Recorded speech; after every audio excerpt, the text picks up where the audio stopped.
اعوذ باللہ من الشیطان الرجیم میں اللہ کے پناہ مانگتا ہوں شیطان مردود سے۔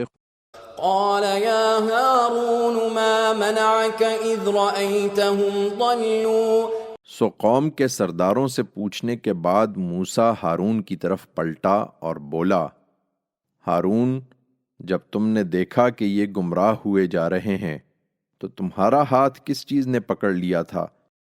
الا تتبعن افعصیت امری کہ تم میری پیروی نہ کرو، پھر کیا تم نے میرے حکم کی نافرمانی کر ڈالی؟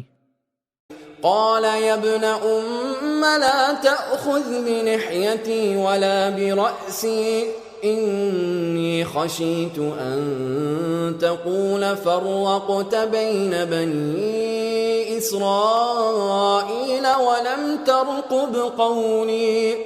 ہارون نے جواب دیا، اے میری ماں کے جنے، نہ میری داڑھی پکڑو نہ میرا سر، مجھے اندیشہ ہوا کہ تم آ کر کہو گے کہ تم نے بنی اسرائیل کے درمیان پھوٹ ڈال دی اور میری بات کا لحاظ نہیں کیا ہے۔